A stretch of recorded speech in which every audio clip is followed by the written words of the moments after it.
Now, we just had an alert to say that they're having trouble streaming to Facebook.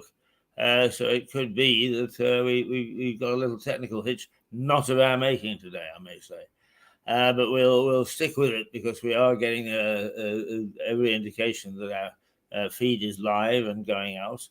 But Melissa has not come onto the screen yet. So let's just Stuart is still here. Let's just recap very briefly because we are in very parlous times. Things are very, very sensitive and a very, very should we say we've got a lot of danger floating around. Let me just read you some of the headlines again. It's not often the world does get itself into, but this is through Hamas a very critical stage of history, if you like. One or two other things throwing up, but let's just take a look. Okay, is the eye. Sunak sends in the military as UK and the US urge Israeli restraint. The conflict in Israel and Gaza continues to dominate Friday's front pages. The Eye reports that the US and Britain have asked Israel to take every precaution against harming civilians in Gaza when targeting Hamas, as the Royal Navy and RAF are deployed to the region. The Daily Mail, the Prime Minister tells police to get a grip on anti-Israel hate. And also on the front pages, Bernie Ecclestone is forced to pay £653 million to the taxman. Rishi Sunak told police chiefs... Could be a victory for Ecclestone. Well, what it means is it'll keep him out of prison. Oh, really? Yeah, because he's been fighting, as you know, to stay out of prison. Sunak told police chiefs to get a grip on an anti-Israel hate situation, as two Jewish schools in London said they were closing to protect their pupils. The paper says the Prime Minister and Home Secretary, Cyrilla Braverman, summoned commanders to Downing Street to tackle them over the softly approach towards provocative pro-Palestinian marches after the Hamas attacks on Israel. Horror in the Middle East, says the Mirror. Royal Navy on way. The Daily Mirror says a British military task force is being sent to the eastern Mediterranean to help stop all-out war in the Middle East. Downing Street said the military units would help tackle the humanitarian crisis and track threats such as the transfer of weapons to terrorist groups. The Guardian, US promises arms to Gaza, to Israel, as the United Nations sounds Gaza warning. A picture of Biden and not quite sure who else. It's somebody from Israel. Yeah, somebody from Israel. The Israeli flag is there. The Guardian says that the US people pledged to send more weapons to Israel on Thursday in advance of an expected ground assault in Gaza against Hamas. And the United Nations warnings that food and water supplies were running dangerously low in the blockaded enclave. The paper quotes Blinken pledging US support for Israel Tuesdays, tomorrow evening, every day. I see. He places it today, tomorrow, and every day. The Financial Times, your old paper, Stuart. Let's see. The Financial Times reports that the U.S. urged restraint on Israel as Washington and Saudi Arabia stepped up efforts on Thursday to prevent the war with Hamas from spiraling into a regional conflict. The paper says Blinken called on Israel to take steps to avoid civilian casualties. Oh, you see, that's the way the money concern made. Well, there you Yeah, go. you see, yes. That's why they say that. Whoop, Sorry. whoop, whoop. He's back. Kevin is back. The Metro. It's all right. It's all right. No, it's all right. You stay where you are. Yeah. You stay where you are, old boy. Yeah. Yeah. We've got another co-host here this morning in Jed. You see, the Saudi Arabians are quite interested in buying weaponry from. That's it. Settle down again. Yeah, that's it. Settle down again. Dad will be back shortly. From the US of A, aren't they? F1 Bernie, I pulled a fast one. Oh, that's about his tax avoidance. The sun, shining light in the name of little Emily 8 and all the innocents slaughtered by Hamas. Why the hell can't spineless FA light up Wembley in their memory? The darkest hour. More people are taking stick over this conflict. The Daily Express, horrific images of murdered babies show depravity in the worst way. The Daily Telegraph, this is the most difficult image we've ever posted. As we are writing this, we are shaking. We went back and forth about posting this. We need each and every one of you to know that this happened. That comes from the Israeli authorities. And the Times, Israel shows mutilated babies. The Star, thank goodness for the Star, pesky pests on the move. We actually got bed bugs ready to attack us.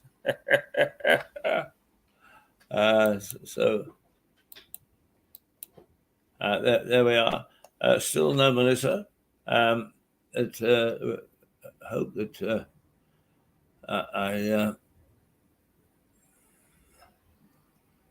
I'm just going to double check because there's some alerts came through that things weren't reaching.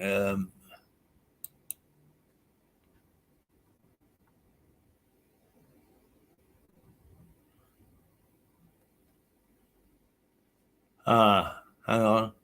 Here she is. Today, Melissa Conti. I will log in at 5:45 on Friday the 13th. 5:45. We missed her, have we? I just got that. Oh, could it be her time? Yeah. All right. That'll be 5, yeah. It's about 6 hours. Let's say,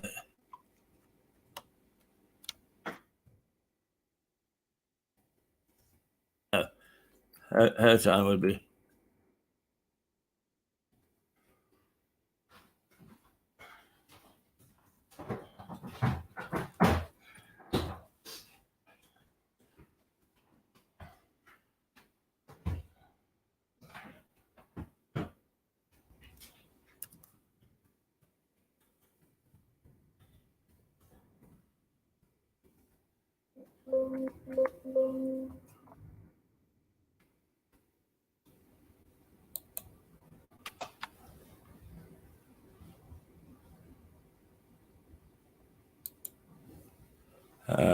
Yes, I'm not quite sure what she means. And she may be having difficulty because we're getting little alerts up to say there are some streams that are having difficulty nationally. So it's not just Mirador screwing it up, but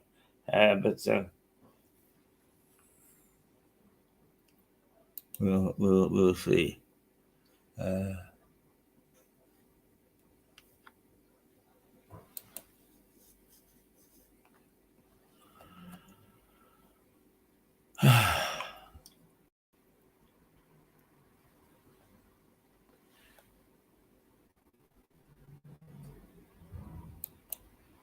Yeah, it's difficult to know whether she's.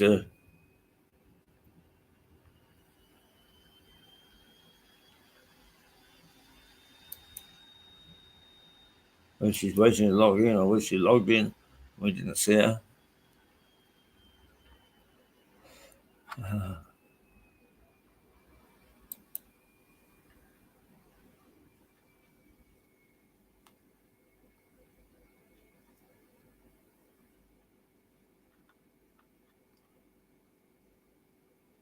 Well, I think we'll just hang around for a little while. Stuart, it's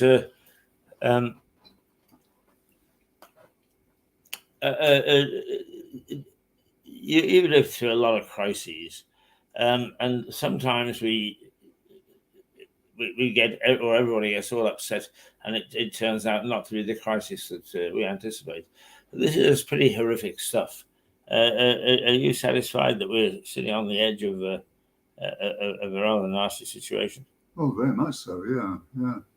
But that's been going on forever. It's been going on since 1917. When the Sykes-Picot, you know what happened then, don't you? Where they divided up the Middle East, didn't they? Yes. So what we got, Syria got what? No, right. France got Syria, right? Didn't it? Yes, that's right. I think because we got Iraq and Jordan.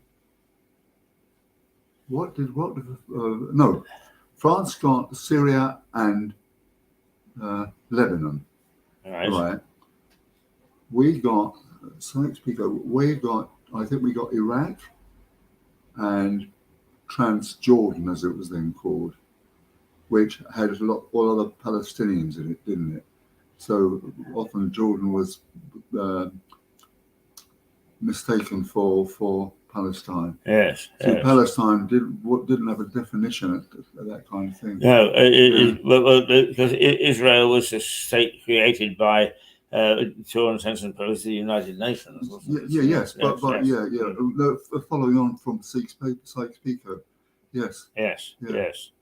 And there's the famous movie Exodus. Yeah. Yes.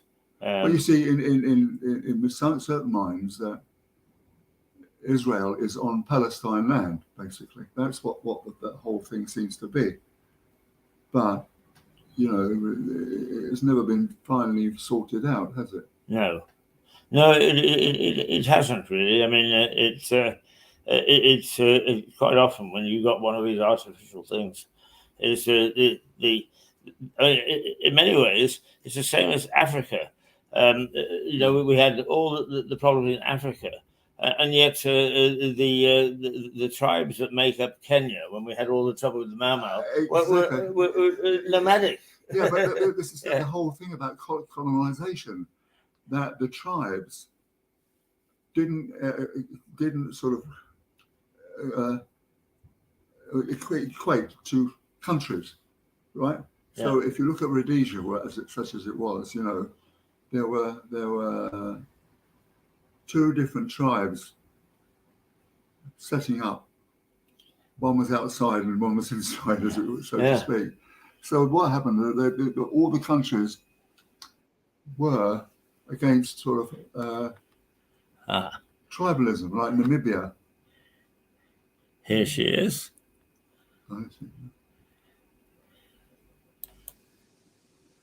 5:45 on the dot.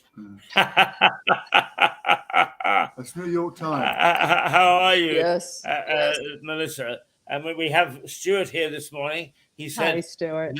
He couldn't resist waiting to meet a beautiful lady." Oh.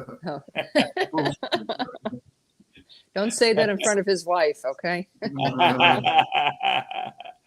He made sure that she's at home. She's actually at the dentist up the road, actually. Well, we join you at a very sensitive time in world history, do we not? Yes, we do. What a difference a week makes. Oh, absolutely. Yeah. I mean, I'm delighted to see that your rant last week created such interest. Big numbers. Yes. for us. Yeah. Melissa boxed my ears and everybody else's last Well, I week. mean, I've been talking to people that America has always supported Israel and has always bound to support Sarah, and this really all goes back to the Holocaust, and Yes. basically to the Holocaust, and of course the reason the Israelis are so powerful is they got voting power because there's so many of them are in New York and God knows where else, aren't they? So the Israelis, I hate to call them the Israelis or the Jews, if you like, have tremendous voting power in the US, don't they? Yeah, and they have been for a very long time, although I would say there's some diminishment of that. It's a bit diminished in our Congress. There's a push toward isolationism. There's a push toward this America first. We don't want to get involved. We have our problems here at home, which of course they're creating. But we won't go there. But there's, so there's a bit of a diminished power or interest. But I'm hoping that perhaps this might also renew some interest in funding the war in Ukraine. We have a world right now that is just, it's really suppressing freedoms, or in some cases, people aren't even used to freedoms. They don't even understand that they're being suppressed. They don't even have that framework or that idea, that thought, but we're sitting here making those judgments because we're used to freedoms. And even if in my own country, there's this push to take away personal freedoms and impose a strict, either religious, it's mostly religious. I don't see that in Russia or China, certainly, but there's this push in the world toward, people are just, I don't know whether they're just not standing up or they're I don't know. It's very frightening, quite frankly. It's authoritarianism and this terrorist activity. It's a push towards suppressing freedom, even more so. So it's a bit frightening, even in my own country. We feel it here. We're suppressing. It's incredible for to have these groups in. Even today, look, we've got papers here today saying the Prime Minister saying people must not be hate against Israel. I don't quite understand that. They were attacked. Two schools have been attacked. Yeah, and it's really quite ridiculous. It's sick, It makes it's me very sick. sick. It is very sick. There is a real sickness. You can oppose some policies, certainly, but the kind of hatred, you're killing babies, you're chopping off their heads. Are you serious that we're okay with this? You're okay with your own children's heads being chopped off? Be careful, because they'll come for you too. Be careful. Maybe. So, no, seriously. You can't allow it to happen. You just can't, because it'll happen to us. But you have to stop it. It's a cancer. You have to stop it. Why, when you think about the against Jews, to a certain extent, it goes back to their success. Like the Jews were very, very well off in business and so forth and so on. And this is that's part of it, isn't it? That the Jews are very, very, very clever and very rich. Well, they're clever and rich because they're educated. I mean, that's it. Yes. The Chinese are clever and rich too. Here, the Indians are clever and rich too. It's all about education, folks. That's really what it is. I'm sorry that you're jealous of them, but get educated. Stop blaming everybody else for your own darn problems. And that's what they do. They want to blame the Jews for their own poverty. Give me a break. Well, get rid of the poor white trash, you mean? Well, the poor white trash need to rise. They need to start to look at their own education systems, like Mississippi, the lowest in the country, and say, well, we got to do something about this. But it's not valued the way it is in the Jewish community, for example. It's not valued. Why? I agree with you. I think education is everything. Yeah, it's absolutely very important. And Yeah, that's and they Go ahead, Keith. Yeah, no, I was just going to say the sad thing is that our leaders, if you want to call them that, have experimented with our education here, so that actually a lot of modern students don't know where the hell they are. Well, that goes back to my time, comprehensive schools, where and I was very involved in all that because I failed the 11 plus. We had this terrible business with the 11 plus, where young people used to take take an exam to whether they could go to be segregated from them. But at the time, they found out that this is a stupid way of actually segregating people at the age of 11. Was ridiculous. I mean, I didn't go to school till I was 6 because I was very ill all the time, and I failed the 11 plus. But I got what was known then in a C, which was central school. So I went to more or less a vocational school, North Paddington School, and due to sort of hard work and so forth, it was a comprehensive school. I managed to get good GCSEs and A levels, but when I got 2 O levels, or no, three A levels, my headmaster said to my mother, "This is the first student that's ever achieved this, and it's a school of 1,000 people." Yeah. Yeah, I think, as a former educator, I've taught for 10 years, pre-K through 12, grade high school. I'm always a believer in giving every child a chance to succeed at the highest level. And I'm not kidding, highest level. I don't care what the schools say. I don't care whether they segregate them or not. Just because someone's wealthy doesn't mean they're smarter or have more intellectual potential. I know that for a fact. I'm surrounded by wealthy. So, I truly believe that everyone has potential for something. And I do not believe in putting somebody, if they really want to do a trade school, plumbers, electricians, they can make a lot of money. That's fine. Well, that's what they want to do. But Melissa, don't remember, one stage, I think it was Major, made all the tertiary colleges into universities. Okay, so now you can go to university for hairdressing and so forth and so on. And that abolished the apprentice scheme. The apprentice scheme here was incredibly efficient. A person could go work in a garage and do 7 things for 7 years, and he was the most brilliant mechanic at the end of it. And it's the same with wood and builders and so forth and so on. So I've always said that we should bring back the apprentice scheme and streamline the universities. Right. I think there's also some, there's a lot of merit in making sure that children are well versed in history, philosophy, literature.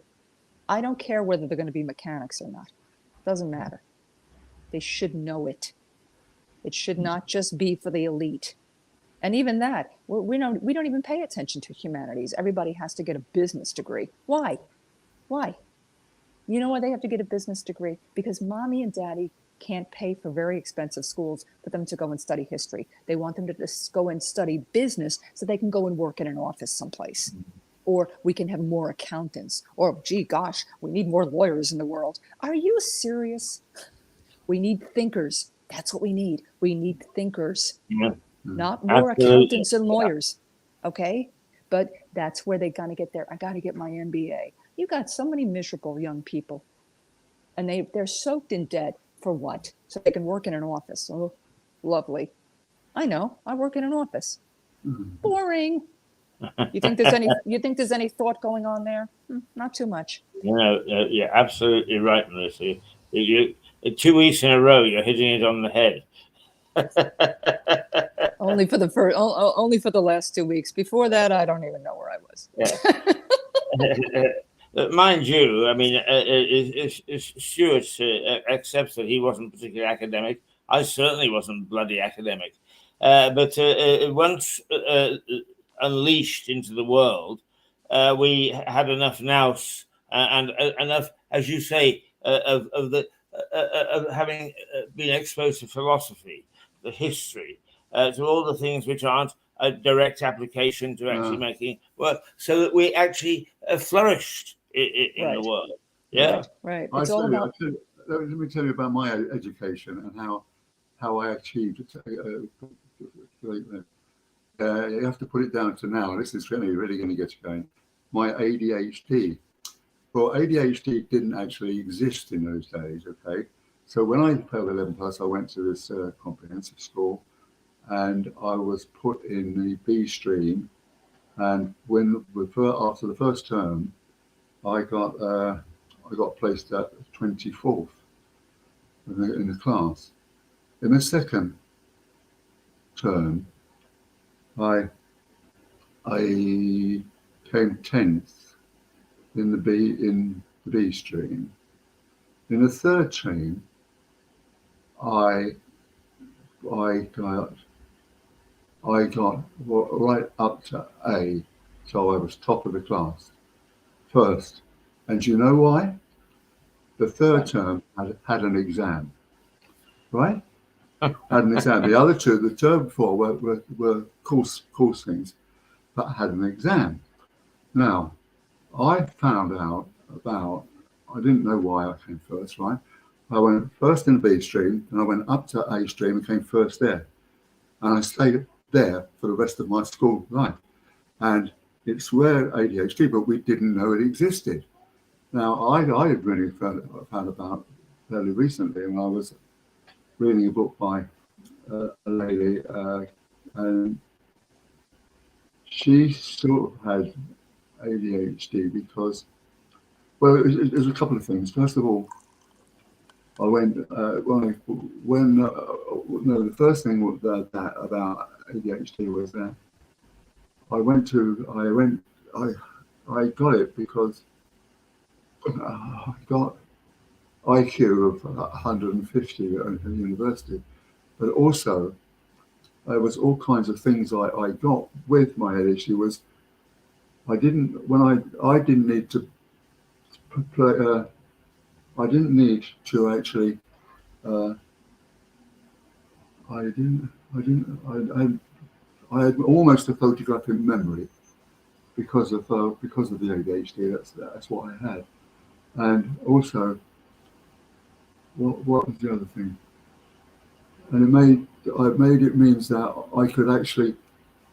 I didn't have to sort of revise for an exam, because I could see what the question was, and I could see what it was for, because I'd seen it before, and that's where I got into university as well. Do you know how many children who are labeled with ADHD or with other disorders? Because now you're going to get me on the disability issue. Okay, that's my area of study in school. And I have a very strong opinion about it since I've been a teacher. And I saw what went on. If a boy couldn't sit still like a girl. That's it. Yeah, that's it. Which is so absolutely absurd. That's the negative of ADHD. But that's the negative. We're making things up. Yeah. It's made up. Yeah. Guys, folks, it's not reality. It's just made up. It is a way for lazy, terrible teachers to just sit there, let's just medicate the kid so he's a zombie, so I won't have to know how to deal with him because I'm a bad teacher. That's what it is. Teachers don't know how to teach. I'll take any ADHD kid and I'll help them succeed beyond measure. They have special abilities. They think very quickly. So you can't sit there the way you can sit there with a little girl. Well, they're girls who are labeled with ADHD. It's mostly ADD. But the thing about ADHD is that it's very popular now. Of course. Let's just label them because we're lazy because we can't teach them. Now everybody wants to have ADHD now. Yeah? And now there's really, really great thing, because it said there's a shortage of medication for people with ADHD. I'm sure the pharmaceutical companies are thrilled. I've got a fantastic. I've got 6 actually cartons of ADHD medication because I stopped taking my ADHD because I thought it's not going to do. The negative of this is that I went to be assessed because I'm a writer and I was worried about, you know, I jumped up and down all the time and I couldn't stay. I couldn't stay. I couldn't sit still. So that was sort of a part of a attention deficit. Yeah, the Okay, so attention deficit. If you can't sit still, go out and run around a little bit and get the energy out, come back and write. Well, why is this so hard, folks? Boys are active. They're more active than girls. Yeah, no, but Just no, are. there's other things to it. Look, ADHD for you know your young boys. One of my young grandsons goes racing around, you know, and that's Okay. what he does. Okay. But see, if Get you've him got on the track. ADHD, Get him on the track running around. it can make you, if you take it takes you into a hyperactivity territory, right? Yeah. Activity. So once I got that ADHD, I decided I would take one of the positives, and that was a sort of strange thing to do, to actually suddenly go off to Vietnam and a war thing, the hyperactivity act, to actually go and do that sort of thing. It's down to my ADHD. Yeah.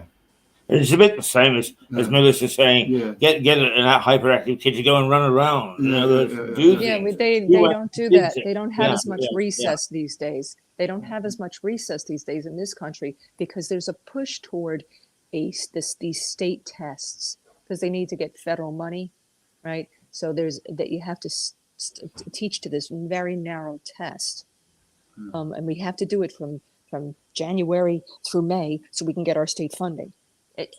They're not even teaching anymore. Yeah, they're just teaching to this narrow test. Oh my God, we have to get our state funding, so we have to get the kids in the classroom sitting down and doing their tests.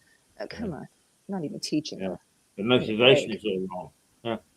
Yeah. What I saw was going on when I was teaching, absolutely astounding. And I was the music teacher, so at least I was the bright spot in the kids' day. You know, but the teachers would send their kids to me to discipline them. And ADHD, there are going to be some kids that are just so incredibly out of control. And by labeling everybody with ADHD, you diminish them. You diminish that issue. You know, there are some kids that just need to have a little bit of calm.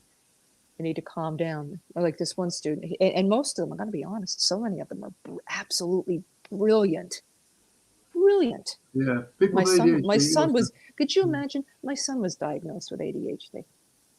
He was never hyper. Never hyper. He just was bored. It was bored. But the thing about one of the negatives is that people interrupt other people and they talk too much. Yes. Talk too much and you're so forth and so on. Yeah. Well, that's okay. You know, everybody's different, Stuart. Everybody has a different way of expressing themselves. Why are we labeling people and condemning them? I don't understand that. I really don't. No, yeah. When I was assessed, they gave me, asked me 9 questions they gave me, and I only got past in 4 of them. That was a attention deficit. I got 4 right. When it was hyperactivity, I went 8 out of the 9. So that was the positive. Yeah, and like I said, when they label a child, they put them in a special class, like thinking they can't achieve. Yeah, they're the ones that have the 150 IQ. My son has a very high IQ as well, and they labeled him. It was ridiculous. Autistic people are like that. They're very, very, very thing. But my assessor said the ADHD is on the cusp of autism. Just about that. The thing about autism is it's autism company, is more and other people around them. They feel it's more social. It's more of a social condition than it is ADHD. Because there are a lot of Well, social people who have ADHD. They don't have autism. So they're separate. I mean, there could be comorbidity, certainly, where you would have somebody with Asperger's syndrome, for example, and ADHD. But they're separate. They should be considered separate. I just think we're labeling too much. We're labeling too much because the educators can't handle themselves. That's all. They're not taught well. They're young. They don't know. First of all, classroom management, absolutely key. That should be top of the list. And what you know, you have to be able to handle your Melissa, classroom. I always used to think that these were from America. All these Americans were invented all these diseases or yeah, it's all made up. A lot of it's just made yeah, up. what have you got? OCD. What is that? Compulsive. Compulsive disorder. What is the other one? Pull up a chair and come and join us, Richard. Borderline Personality disorder. There's all these. I got to be honest with you. We are all so diverse, but we have to label everybody. Come on. I think that people just don't know how to deal with people, so they got to put a label on them. Yeah. Come on now. And it's a damaging label. It really damages you. It stays with you. It makes you feel like you're less. It makes you feel like you're not good enough. It's nonsense. It's nonsense. Nonsense. But, a lot of times, kid maybe just needs a little bit of extra help. Maybe they just need a little bit of tutoring at the end of the day. And they can excel much more so than the normal child. Richard, yes, move over, Richard, so we can see you. He's in his work clothes. Move a bit further across so people can see your work clothes. It's just across from the law courts. Is this the lawyer? Is this the lawyer? This is the lawyer. The only lawyer in the country. Oh, goodness gracious. Oh, my goodness. I hadn't realized that you hadn't met. No, we haven't met. I try not to meet too many lawyers. Just kidding. Very wise. Okay. Very wise. But he makes the point that he is not a solicitor. He is a barrister. He is the talker. And very wisely, he left Jed, who is his dog, to substitute for him while he was crossing the courts, sending people to jail. Well, let me. Or hanging them or what? I don't want to cut across your conversation, so I've got something that I will tell you at some point when you're ready to hear it. Am I not ready to hear it? Tell us. This is a varied conversation as always. Yes. I was in Lewis Crown Court. I've just come back from that, representing one of 4 defendants. Where is that actually? Lewis Crown Court. Yeah. Is that one there? Yeah. Look. Yeah. Quite. Yeah. Representing one of 4 defendants charged with various firearms and drugs offences. Oh, yeah. And I was the sort of tail end Charlie. And Mr. Big pleaded guilty to a range of offences. They're all in the dock together. And Mr. Big, kicked off and attacked my client in the dock. Really? And there was an enormous fight in the dock in Court 3. Who stopped it? Well, the dock officers all had to come up, and the security staff had to go up to sort it out, and Mr. Big was remanded in custody. But it was quite an event for a Friday. I can imagine. This is why I'm trying to retire from that business. I did criminal law. Not as an attorney, but as a paralegal. And what I saw was just horrific. Oh, even in the education system, let's be honest. There's a lot of horrific things that go on there too. But I'm in corporate now. Yeah, it's boring, but it's calm. And there's a lot of money. Yeah, I was going to say, there's a lot of money in it. There's a lot of money in it. Yeah, it definitely. Yeah, but there was, it was exciting. And as a reporter, also in court, sitting next to a mass murderer, it's like, okay, yeah, there's nothing behind those eyes. Okay. It can be very frightening.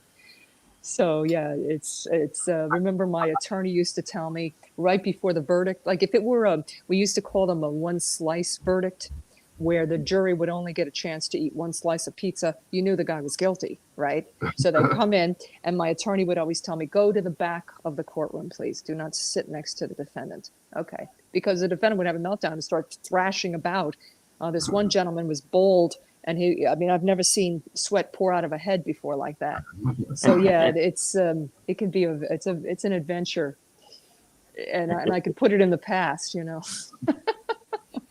You know, because of TV dramas, both sides of the pond, the public can get the perception that you can point out a murderer. You can say, "Look, that you profile." It's simply not the case. No, they look normal, but I guess because we know what they're charged with, and we've spoken to them, we know who they are underneath all of that. But they just look like normal people. Well, they're certainly dressed like normal people when they go to court. Right? You got to wear a suit. Right? You got to look nice. You got to look like you're normal, like you're not guilty. Yes, so, and you know, and for many murderers, in fact, it can be a sort of crime of passion. Yes, that in fact, I don't know if there may be some statistics out there, but I think a majority of them are crimes of passion. But when you get the serial killers, it's like just like your blood runs cold when you look at them. It's like, okay.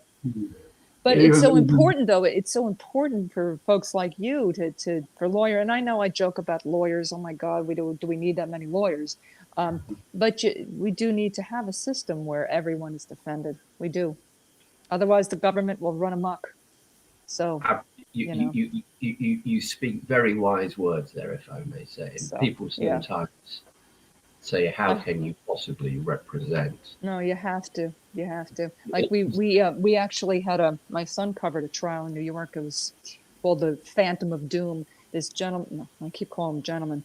It's this guy who, for years, planned to shoot up our subway system, and in fact did.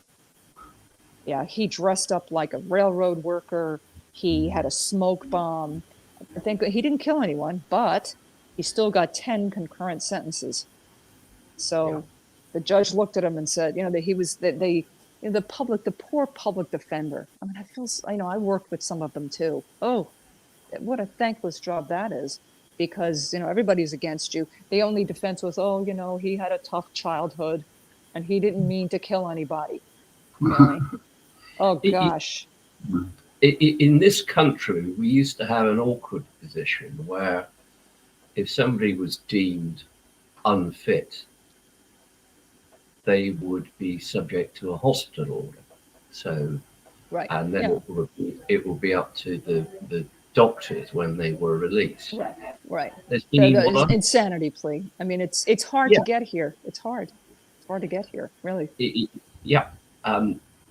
There's been a change in the law in the last, I think, probably 10 years here, where judges can make what's called a hybrid order. And there was somebody who was convicted here recently who received one. And that's where they go to an institution for treatment, albeit secure. And if there ever comes a time where the doctors say, you're no longer suffering, you're no longer laboring under your mental health problems, they then get transferred to prison. Right. And how often do they actually get transferred, or do they stay in the mental institution? Perhaps there isn't. If it's recent, there may not be enough. It depends how bad they are. I recall years ago, I prosecuted a bloke who committed a really very unpleasant murder on a former neighbour of his with a great big knife in Brighton, and ended up being subject to a hospital order.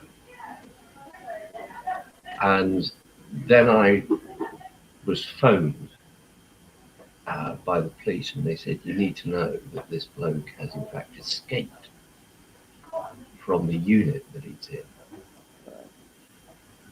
And I wrestled with myself as to whether I should tell my wife this, whether it would worry her too much.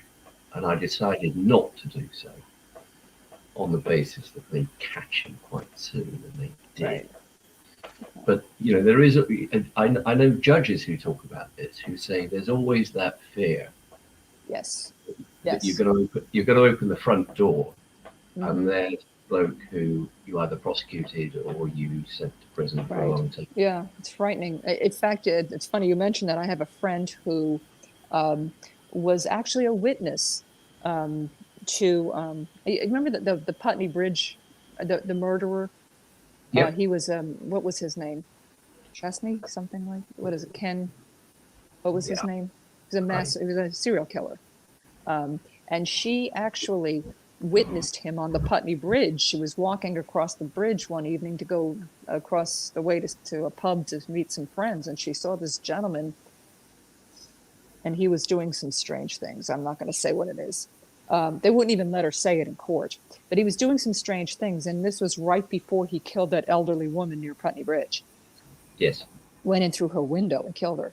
But she moved to America because she was scared that this gentleman was going to show up at her doorstep one day if he ever escaped, because she testified against him. Yeah. So, yeah. But because I live in Lewis, like these gentlemen do, I live relatively close to the prison. Oof. Next door, in fact. Yeah. No, I hate to say it, but yes. And I always explained to my daughters when they were younger that if I was walking from across the road there from the court up to our home, and I was in a suit, they weren't to recognise me or say anything to me, because who knows who's around. Right. And I wouldn't want them to be targeted in any way by Yeah, that's pretty frightening. either a defendant or a defendant's family or anything like that. You know, an advantage we have in our system here, of course, is wearing the wig, and people don't. Right. It's odd. It's a bit like Keith with his hat. Right. You're a bit hidden. I think it's important. I used to dress in a very strange manner when I was in court for that very reason. I was scared. Yeah. But I was always the one helping the defendant, so how scared should I be, really? Although if he had a one slice verdict, and it didn't succeed, he might might want to take revenge. But and then certainly as a reporter, although you don't think of that as a reporter, because why do you become a reporter, Keith? So that it's all ego. It's all ego, so you could be seen. Look at me, I'm on TV. Yeah. Look at me now, I'm on YouTube. So after 60 years in the business, I'm beginning to wonder. Richard, can I ask you, Yes. the people you dealt with this morning, are they local Louisians? Oh God, no! There's virtually zero crime or serious crime in Lewis. You get a lot of criminals coming here because they're either in the prison or they're going to the Crown Court. But it's a vanishingly small number of serious crime. Well, there was a nice crowd that somebody killed in Brighton last week, wasn't there? Yes. Yeah. Yes, there was a 17-year-old lad. But I'm told, because of the county lines, that there's quite a lot of life crime in New Haven, for example. Yes. Is that true? Yes, knife crime really is strongly associated with drug dealing. Yes. And the county line system, which is where young kids are forced to actually be carriers. I'm not quite sure it's forced, but they are persuaded, certainly. Yeah. Correct. Persuaded. Yeah. That's oftentimes what happens here, but of course they all have guns, not knives. And they go and find somebody who's vulnerable, who's a drug user. Yeah. And they do what's called cuckooing, where they go and take over their flat. And they're dealing out of that flat, providing the flat owner with the drugs the modest amount of drugs that they want. Yeah, gotcha. Yeah. And then they'll have a burner phone, Yeah. you know, a phone that can't be traced to them, just a cheap phone, and they'll be sending out bulk messages To local drug users, and then these young kids will go out and do the deals on the street at various quite common locations, and then the money goes back to the main people, and the main dealers will, from time to time, bring them more, you know, a further supply, a bit like Keith gets his groceries, I'm sure. You know, they always talk.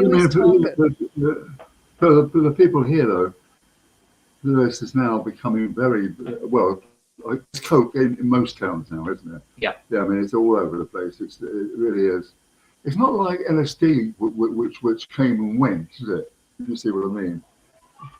Well, interesting you should talk about LSD, because it is massively more problematic, more damaging. You only need a tiny little bit.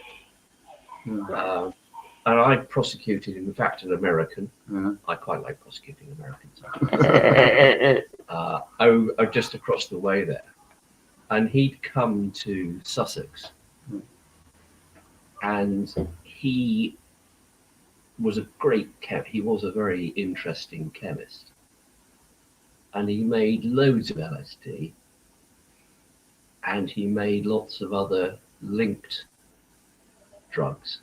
2CB, 2CA, 2CT. There's a whole range of them which have similar properties. And his defense really was, you need to be able to control your own consciousness. So why shouldn't people take LSD? That's a lot of when I think of LSD, that's what I think of. You know, going to this next level. Well, here's my question. I mean, and it comes up from time to time, but then everybody just stops it. But there's a whole history of illegalizing drugs in my country, and we can go into that, you know, with Nixon and all that other stuff, and one of the reasons why they did it. There's even documentation. It was, most of the drug users were in what areas? They were in the poor areas. Yeah. So there's documentation, there's recordings that one of the reasons why they thought it was a good idea to really make it illegal and throw the book at anybody using drugs and getting them off the streets was because it was primarily Black people taking these drugs. Great way to get them, put them in jail. A great way to get them off the streets. So there's always this talk about, well, what happens if you legalize all that stuff? What happens if you don't throw everybody in jail? Like, think about it. How many people go out to a pub and get stupid drunk and get in a car? You know, I mean, but were we going to, you know, of course there was an attempt to illegalize, alcohol, right? I'm sure Keith wouldn't be very happy about that. But what happened? What would happen if you explore that a little bit? What happens? A lot of these crimes would be wiped off the books. You wouldn't have these charges. And you wouldn't also have the drug dealers, right? I mean, of course, there may be other avenues of criminal activity that they'll get into because that's their tendency, certainly. But it's more dangerous than cigarettes, yeah. And think about it. So somebody's making this decision an adult, generally speaking, is making a decision to use these things. Okay, now what? Well, no, I don't agree with that because it's a question of addiction, isn't it? Alcohol is addictive. Yeah. Let's ban alcohol. Let's illegalize alcohol. Let's put everybody at the pub in jail. It is legalized. I mean, drinking alcohol is not legal. It's legislated. It's legislated, is what I'm saying. It is, but it's not illegal to drink alcohol. Could you imagine what would happen to Keith if it were? Oh, he just woke up. Are you okay, Keith? Yes, I was just actually salivating about getting to the bar after this. I mean, I was we're going to perfectly make it all right. illegal. I was We're going to talking make about it booze. illegal. We're No, going I'm to make all it excited. illegal. Yeah. I agree with you that alcohol has its problems. Drugs in this country cause a lot of acquisitive crime. So people needing to pay for their drugs, and that wouldn't change if you legalized it. It wouldn't make the drugs any cheaper. And secondly, Would it not? Well, we don't know what would happen to the price point of drugs. What would happen if it were legalized? The reason it's so expensive is because it's difficult to come by. I don't know. I mean, I guess it's more of, like, for example, me. I hardly drink alcohol because I don't like the side effects of it. I don't like how you become so irresponsible when you drink, because you do. Let's be honest, folks. It does take away your power to understand things and walk. But I wouldn't make the decision because it's legal. I wouldn't make the decision to take it. You know, your average person wouldn't. So the question is, would it encourage more drug use? What would happen? What would be the scenario if you just took away all of that? I'm sure it would.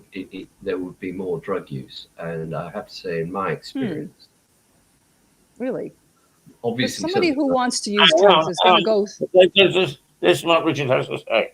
Yeah, go on. No, sorry, heroin is absolutely pernicious. Yes. Okay. Crack, I wouldn't take it. I wouldn't take it because it's legal. Would you? No, but there will be people who would. Crack cocaine is equally as pernicious. Cocaine. That's the drug of the ghettos. Yeah, That's poverty. Yeah. That's poverty. That's poverty written all over it. That's a way of escaping poverty. You're answering the question before Richard has made the statement. No, I'm sorry. The third one I was going to mention is cannabis, and I know people say, "Oh, cannabis is only cannabis." I've had clients. I know people who have adult children who have had their mental health badly affected by their use of cannabis. And it can be a drug that causes people to become, in some cases, psychotic. I can think of one friend of mine whose adult son just ended up. Cannabis, Yep. Yeah, just in ruins, lying to his family, stealing from his grandparents, not able to hold down a job. And it doesn't happen to everybody. Many people can have a joint and it doesn't affect them. But there is a percentage where, in fact, it does have that effect. And I agree with you in the same way that alcohol can as well. What do you describe as mental health? Well, have you met Keith?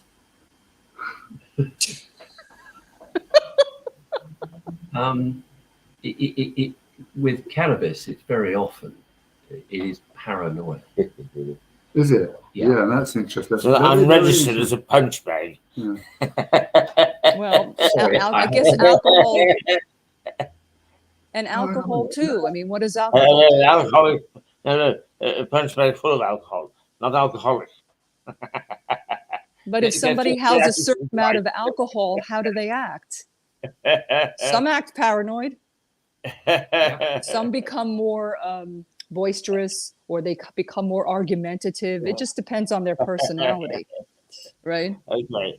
Lady and gentlemen, what a wonderful accident that we all came together this morning. Yes. Because this has been, I think, one of the better debates that we've had, with very great topics, with various opinions. But we have been going for an hour, and I think that it's Wow. time. Have we really been speaking for an hour? Oh my goodness. Well, I have huge paranoia that the bar will close before I get to it. You see, Richard? So I will actually draw this to a conclusion, but let's each person have one last word. Stuart, you got one last word you want to offer? Yeah, said I got the main award that in 1 year at Sussex University, I was the only person who didn't take any drugs at all. And it was we could ascertain that because there was a whole poll place and said, "Have you ever seen Stuart drinking? Have you ever seen drink?" I've never smoked a cigarette in my life. I've never smoked a cannabis, but everybody I know has smoked cannabis. I mean, it is. It's like fags. It's like alcohol, isn't it? Alcohol, yes, I have been a heavy drinker in my life, but I'm not now. I don't think I've ever been deemed alcoholic. And I drink very pale ale now, but the alcoholic content is 3.5%. Now, if you drink a glass of wine, I think my urine's probably stronger than that. I'm sure it is. Yeah, but also, I mean, you think about it. I remember once I was talking to doing the Lewis Arms, and we were talking about this. And I said to someone else. And he said, "Well, what is that? What's the weight?" He said, "Oh, it's 3.5%. He said, "Oh, bloody, that's a glass of water, man." Yeah, that's what it is, isn't it? Essentially, isn't it? Yeah. So I drink very, very pale white now. Okay, Richard, last word. Just on cigarettes, I was very lucky. I had a brother 10 years older than me, who, when I was about 8, he used to smoke Camel cigarettes, which are the strongest you can imagine. And he just one day said, "Try that, Richard." And I took a great big drag on it and was virtually sick. And I've never smoked since. So he did exactly the right thing. Melissa? I was raised with lots of nannies, and my mother was a smoker. I just couldn't stand it. And I'm not a drinker. I'm not a smoker. I don't take drugs. Never tried cannabis. Never did any of that stuff. But I guess there's some people who like it. To each his own, but that's okay. Well, what I'm going to do is I'm going to continue with an excess of everything, just to give you guys a fun story. With that, we shall say toodle pip. Thank you, Melissa. Your ratings will actually zoom. You really put the cat amongst the pigeons 2 weeks in a row. So well, keep it's not it up. just me. It's Richard and Stuart and you. It was a wonderful conversation, gentlemen. I really appreciate it. Have a wonderful week, and I look forward to speaking to you all again. Lovely. And you. See you soon. Bye-bye. Good. All right, chaps. Away we go. Okay. Bye-bye. Toodle, toodle, pip. I only came.